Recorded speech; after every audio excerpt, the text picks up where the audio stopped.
Mexico நகரத்தின் முன்னாள் மேஜரும் ஆளும் மொரேனா கட்சியின் வேட்பாளருமான கிளேடியா ஷீன்பாம் நாட்டின் முதல் பெண் ஜனாதிபதியாக தெரிவு செய்யப்பட்டுள்ளார். ஆணாதிக்க கலாசாரத்துக்கு பெயர் பெற்ற ஒரு நாட்டில் 61 வயதான கிளாடியா ஷீன்பாமின் வெற்றியானது ஒரு வரலாற்று சாதனையாக பார்க்கப்படுகிறது. மெக்சிகோவில் இடம்பெற்ற தேர்தலில் கிளாடியா 58 முதல் 60% வரையான வாக்குகளை பெற்றுள்ளதாக தேர்தல் ஆணையகம் அறிவித்துள்ளது. இதன்படி தேர்தல் முடிவுகள் எதிர்வரும் 8ஆம் தேதி உத்தியோகபூர்வமாக அறிவிக்கப்படவுள்ளன. தேர்தல் நீதிமன்றம் உறுதி செய்யும் நிலையில் எதிர்வரும் அக்டோபர் மாதம் 1ஆம் தேதி கிளாடியா ஜனாதிபதியாக பதவியேற்பார் என சர்வதேச ஊடகங்கள் தெரிவிக்கின்றன. கிளாடியா இயற்பியல் மற்றும் ஆற்றல் பொருளியலில் முதுகலை பட்டமும் முனைவர் பட்டமும் பெற்றவர். இந்த நிலையில் மெக்சிகோவின் 200 வருட கால வரலாற்றில் முதல் முறையாக பெண் ஜனாதிபதியாக தாம் மாறுவேன் எனவும் இது தமக்கு மாத்திரமல்ல அனைத்து பெண்களுக்குமான வெற்றி எனவும் கிளாடியா தனது உரையில் தெரிவித்துள்ளார். அத்துடன் தம்முடன் ஜனாதிபதி பதவிக்கு போட்டியிட்ட எதிர்க்கட்சி வேட்பாளர்கள் 2 தமக்கு வாழ்த்து கூறியதாகவும் அவர் குறிப்பிட்டுள்ளதாக சர்வதேச ஊடகங்கள் செய்தி வெளியிட்டுள்ளன. இந்தியாவுக்கு நேரடி விமான சேவைகளை ஆரம்பிக்க உள்ளதாக கனேடிய விமான சேவை நிறுவனமான ஏர் கனடா அறிவித்துள்ளது. டொரண்டோவுக்கும் மும்பைக்கும் இடையில் இந்த நேரடி விமான சேவை முன்னெடுக்கப்பட உள்ளது. எதிர்வரும் அக்டோபர் மாதம் 27ஆம் தேதி இந்த சேவை ஆரம்பிக்கப்படவுள்ளதாக அறிவிக்கப்பட்டுள்ளது. டொரண்டோவுக்கும் மும்பைக்கும் இடையில் வாராந்தம் 4 விமான சேவைகள் இடம்பெறும் என அறிவிக்கப்பட்டுள்ளது. மேலும் மொன்ட்ரியாவில் இருந்து டெல்லி நோக்கிய விமான சேவையும் அதிகரிக்கப்படவுள்ளதாக தெரிவிக்கப்பட்டுள்ளது. நாள்தோறும் இந்த விமான சேவை முன்னெடுக்கப்படும் என அறிவிக்கப்பட்டுள்ளது. மேற்கு கனடாவிலிருந்து பனிப்போரின் வசதி கருதி ஹல்கிரியாவிலிருந்து டெல்லிக்கு விமான சேவை ஆரம்பிக்கப்படவுள்ளதாகவும் இது லண்டனூடாக பயணிக்கும் எனவும் அறிவிக்கப்பட்டுள்ளது. இந்த விமான சேவையும் எதிர்வரும் 27ஆம் தேதி வரை ஆரம்பிக்கப்படவுள்ளது. ஏர் கனடா விமான சேவை நிறுவனம் வாராந்தம் இந்தியாவுக்கு 25 விமான சேவைகளை முன்னெடுக்க உள்ளதாக அறிவிக்கப்பட்டுள்ளது. ஒன்டாரியோ மாகாண அரசாங்கத்தின் கல்வி உதவித்தொகை கொடுப்பனவு தொடர்பில் கேள்வி எழுப்பப்பட்டுள்ளது. கோவிட் பெருந்தொற்று காலப்பகுதியில் பெற்றோருக்கு உதவும் நோக்கில் இவ்வாறு உதவித்தொகை வழங்கப்பட்டுள்ளது. பிள்ளைகளின் கல்வி நடவடிக்கைகளுக்காக மாகாண அரசாங்கம் சுமார் $1.1 பில்லியன் கொடுப்பனவு தொகையினை பெற்றோருக்கு வழங்கியது. மொத்தமாக 4 கட்டங்களாக இந்த கொடுப்பனவு தொகை வழங்கப்பட்டதாக தெரிவிக்கப்படுகிறது. மாகாணத்தின் பல்வேறு பகுதிகளையும் உள்ளடக்கிய வகையில் இந்த கொடுப்பனவு வழங்கப்பட்டுள்ளது. மில்டன், பிரம்டன், மிஸ்ஸஸ்கா மற்றும் பேரி ஆகிய பகுதிகளில் அதிகளவான கொடுப்பனவு தொகை வழங்கப்பட்டுள்ளதாக தெரிவிக்கப்படுகிறது. இந்த கொடுப்பனவு தொகைக்காக சுமார் 5.9 மில்லியன் விண்ணப்பங்கள் தாக்கல் செய்யப்பட்டிருந்ததாக அரசாங்கம் தெரிவித்துள்ளது. எவ்வாறாயினும் இந்த கொடுப்பனவு தொகை வழங்கப்பட்டதாக கூறப்படும் தகவல்களில் முரண்பாடுகள் காணப்படுவதாக தெரிவிக்கப்படுகிறது. ஒன்டாரியோ மாகாணத்தில் கொடுப்பனவு தொகை வழங்கப்பட்டதாக கூறப்படும் சில முகவர்கள் அந்த மாகாணத்தில் இல்லாதவை என தெரிவிக்கப்படுகிறது. சில பெற்றோருக்கு இந்த கொடுப்பனவு தொகை கிடைக்கப்பெறவில்லை எனவும் அந்த தொகையை ஏற்கனவே வேறு ஒருவர் பெற்றுக் கொண்டுள்ளார் எனவும் தெரிவிக்கப்படுகிறது. இது தொடர்பில் சுமார் 200க்கும் மேற்பட்ட முறைப்பாடுகள் கிடைக்கப்பெற்றுள்ளதாக தெரிவிக்கப்படுகிறது.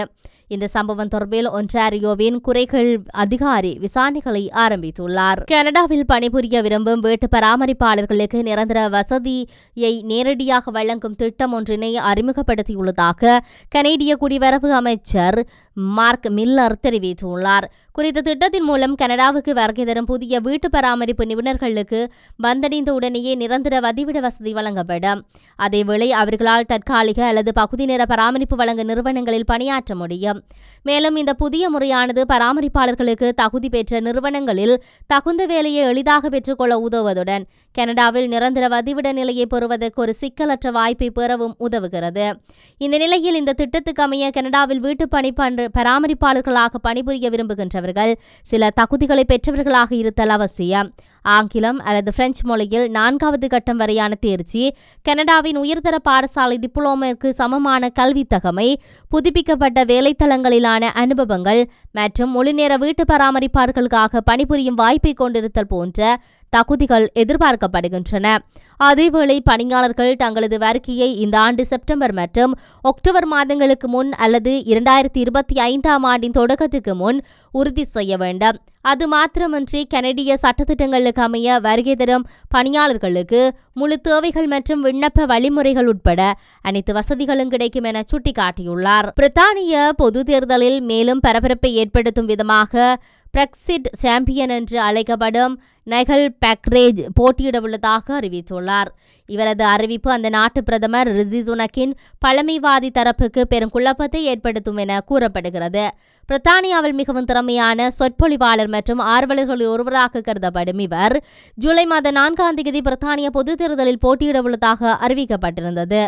பிரெக்சிட்டின் கட்டமைப்பாளரும் பிரித்தானிய அரசியல் சீர்குலைக்கும் சக்தியை விட கூறப்படும் நைகல் பெரேஜ் தென்கிழக்கு இங்கிலாந்தில் உள்ள கிளாக்டன் தொகுதியில் வேட்பாளராக நிற்கும் தனது விருப்பத்தை அறிவித்துள்ளார். இதற்கு முன் 7 முறை போட்டியிட்டு ஒரு முறை கூட நாடாளுமன்ற உறுப்பினராக தேர்ந்தெடுக்கப்படவில்லை என்றாலும் இந்த தேர்தலில் மிகப்பெரிய மாற்றத்தை உண்டாக்கலாம் என கூறப்படுகிறது. அவரது பிரச்சாரத்தின் மூலம் மக்களிடையே புதிய ஆற்றலை புகுத்தலாம் என்றும் இதனால் ஆளும் கன்சர்வேட் கட்சி அது நீண்ட கால வாக்காளர்களை இழக்க நேரிடும் என்றும் கூறப்படுகிறது. அமெரிக்க ஜனாதிபதி ஜோ பைடன் முன்வைத்துள்ள போர் நிறுத்த ஒப்பந்தத்தை பாலஸ்தீனிய அமைப்புகள் ஏற்றுக்கொள்ள வேண்டும் என வலியுறுத்தப்பட்டுள்ளது. அமெரிக்க வெளியுறவுத்துறை செய்தி தொடர்பாளர் மெத்தியூ மில்லர் பைடனின் அறிக்கை தொடர்பில் கருத்து தெரிவிக்கையில் இதனை தெரிவித்தார். இந்த திட்டம் சமாதானத்தை ஒத்ததாக அமைந்துள்ளது. சர்வதேசம் ஒன்றை தெரிந்து கொள்ள வேண்டும். உடனடி போர் நிறுத்தத்துக்கு தடையாக இருப்பது ஹமாஸ் குழுக்கள் மாத்திரமே. மேலும் இஸ்ரேலிய பிரதமர் பெஞ்சமின் நெத்தன்யாகு ஹமாஸின் இராணுவ மற்றும் ஆளும் திறன்களை அளிப்பது உட்பட இஸ்ரேலின் அனைத்து நோக்கங்களும் அடையப்படும் வரை போரை தொடர உத்தரவிட்டிருந்தார். இந்த திட்டத்தின் முடிவானது நீடித்த போர் நிறுத்தத்துக்கு வழிவகுக்காது. மேலும் ஹமாஸால் அங்கீகரிக்கப்பட்ட இந்த திட்டத்தை இஸ்ரேல் நிராகரித்துள்ளமையும் இங்கு சுட்டிக்காட்டப்பட வேண்டும். சீனாவின் மத்திய அரசாங்கத்தில் பணிபுரியும் தம்பதிகள் பிரித்தானியா M16 உளவு அமைப்புக்கு உளவு பார்த்ததாக குற்றம் சுமத்தப்பட்டுள்ளது. இதுகுறித்து சீனாவின் உளவு அமைப்பு ஒன்று வெளியிட்டுள்ள அறிக்கையில் பிரித்தானியாவைச் சேர்ந்த M16 என்ற உளவு சேவை ஒன்று சீனாவின் தேசிய பாதுகாப்புக்கு அச்சுறுத்தலை ஏற்படுத்தும் வகையில் உளவு நடவடிக்கையில் ஈடுபட்டுள்ளமை அம்பலமாகியுள்ளது. இருப்பினும் எங்களது உளவு பிரிவானது பிரித்தானியாவின் உளவு நடவடிக்கையை முறியடித்துள்ளதாக குறிப்பிடப்படுகிறது. இதேவேளை கடந்த சில தினங்களுக்கு முன்னரும் பிரித்தானியாவின் M16 உளவு அமைப்பானது சீனாவில் உள்ள வெளிநாட்டவரை பயன்படுத்தி உளவு நடவடிக்கையில் ஈடுபட்டதாக சீனா குற்றம் சுமத்தியிருந்தமை குறிப்பிடத்தக்கது. அமெரிக்காவின் முன்னாள் ஜனாதிபதி டொனால்ட் ட்ரம்ப் இந்த ஆண்டு நடைபெறும் ஜனாதிபதி தேர்தலில் களமிறங்கியுள்ளார். இதனையடுத்து நாடு முழுவதும் தீவிர தேர்தல் பிரச்சாரத்தில் அவர் ஈடுபட்டு வருகிறார். இதற்கிடையில் கடந்த வாரம் ஆபாச நடிகையுடனுக்கு பணம் கொடுத்த விவகாரத்தில் அவர் குற்றவாளி என நீதிமன்றம் தீர்ப்பளித்தது. இந்த நிலையில் சீன செயலாளரான டிக்டாக்கில் ட்ரம்ப் புதிய கணக்கை தொடங்கியுள்ளார். அவரை டிக்டாக்கில் 30 லட்சத்துக்கும் அதிகமானோர் பின்பற்றுகின்றனர். இவர் ஜனாதிபதியாக இருந்தபோது தேசிய பாதுகாப்புக்கு அச்சுறுத்தலாக உள்ளது என கூறி டிக்டாக் செயலியை தடை விதிக்க பல்வேறு முயற்சிகளை எடுத்தனர். இந்த நிலையில் தற்போது அவரை டிக்டாக்கில் இணைந்துள்ளது விமர்சனத்தை ஏற்படுத்தியுள்ளது.